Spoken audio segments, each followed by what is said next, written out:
Hello everyone there. I am R. Krishna Reddy, retired chief engineer from Indian Railways. In the last two videos I have shared with you, I brought out a number of suggestions and simple techniques towards water conservation. In this video, I am going to share with you simple suggestions and ideas in order to enhance the water availability in cities and move towards achieving water sustainability. In this connection, I want to mention that in 2018, Niti Aayog came up with a report stating that 21 cities in India are expected to reach zero groundwater level by 2021. Looking at the report, I have given a number of suggestions in 2021 to prevent such crises and create a position of water sustainability. I am going to share with you all these suggestions in this video. Since drawal of groundwater far exceeds the capacity of natural charging of groundwater and there is limited scope for enhancing the surface water, most of my suggestions are towards artificial charging of groundwater for creating water sustainability. In my presentations, I have referred to three types of artificial methods for groundwater recharging. Number one is recharging through the existing borewells.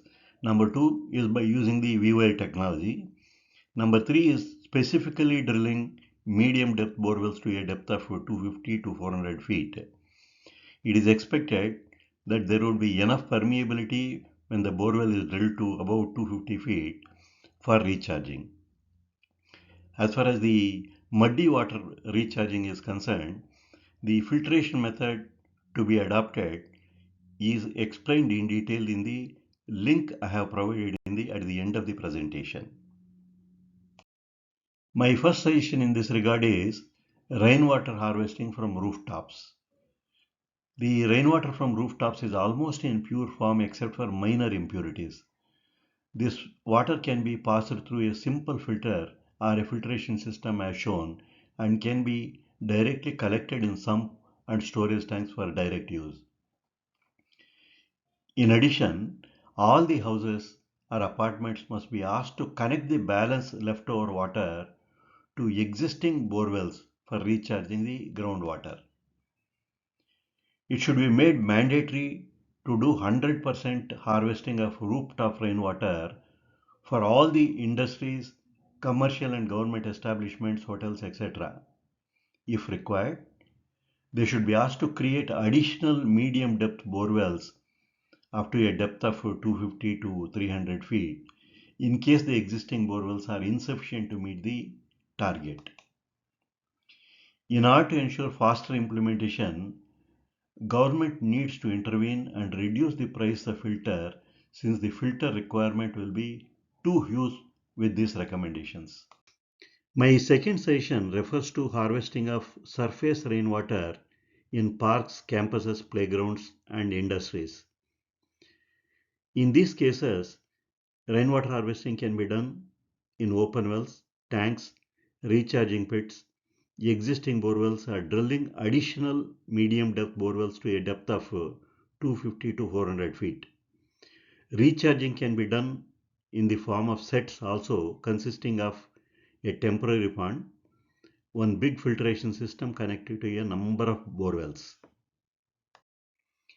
In order to make the rainwater harvesting system more effective, my third suggestion is to introduce a system of submission of water audit reports by all the industries while applying for a yearly water consent.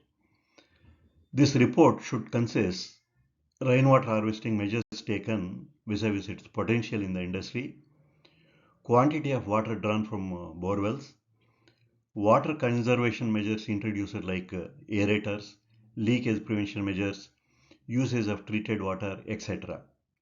It should also have harvesting of condensate that is generated in the industry like condensate from air conditioners, condensate from air compressors, etc.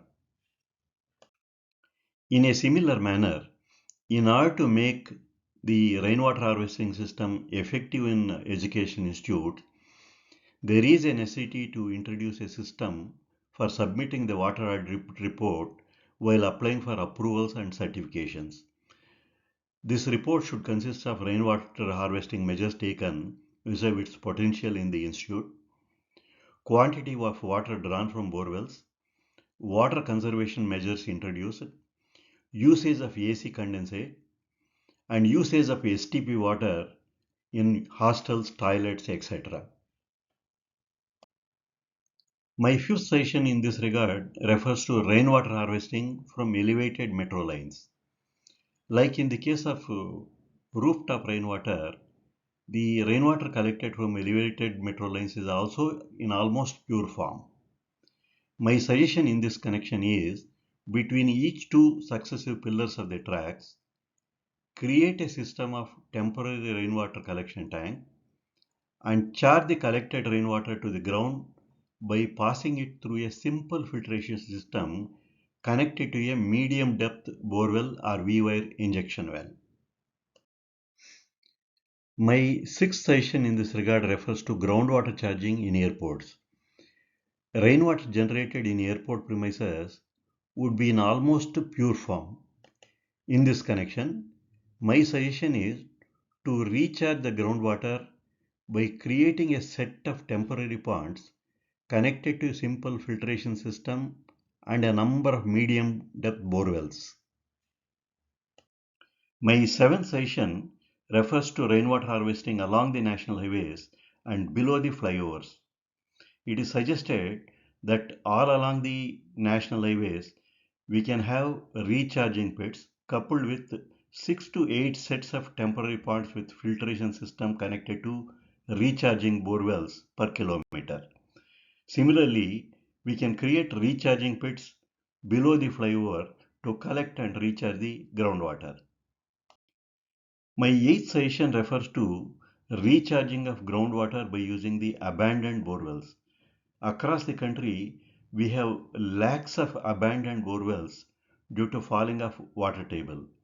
Fearing accidents, action is being taken for closing down all these abandoned borewells. Instead, considering them as a huge asset, we can use them for recharging of the groundwater. Similarly, the existing and underused borewells also can be considered for recharging of groundwater. My ninth suggestion in this regard refers to desilting of water bodies for restoration of its capacity or enhancing its capacity to hold more water. In this connection, instead of government spending the entire resource for clearing the silt, it can give a advance notice about positioning of JCBs in water bodies. Since the silt is fertile, the villagers can be asked to come with their tractors and get them loaded for their use. At least 60 to 75% of silt can be cleared by using this method without much expenditure. Conclusions and recommendations of my presentation. With increased urbanization and hardly any scope for restoration or enhancing the capacity of water bodies, coupled with the depletion of groundwater, we have hardly any other alternative except for artificial recharging of groundwater as recommended. While implementing these suggestions, we need to aim for 100% harvesting of rainwater from rooftops, elevated metro lines, parks, etc., where the rainwater collected is almost in the pure form. For implementation of many of the suggestions, there is a need to modify certain rules and regulations by the government wherever required. For faster implementation of some of the suggestions, government intervention may be required for reducing the price of aerators, rainwater filters, approval of change in design of water outlets in water tankers for public distribution, etc. Bringing an awareness about water is not only the responsibility of the government but also all the organizations, educational institutes, NGOs, associations, etc., to prevent the water crisis as it happening now. In my first two presentations, I have shared with you a number of suggestions and simple techniques towards water conservation. I firmly believe that implementation of these suggestions would result in savings in billions of liters of water. In this presentation, I have shared with you a number of suggestions with regard to rainwater harvesting and also towards enhancing the surface water availability. I firmly believe that implementation of these suggestions would enhance the water availability by a few trillion liters of water. If you like my suggestions, kindly implement them and also share the presentation with all others in your group. Thank you.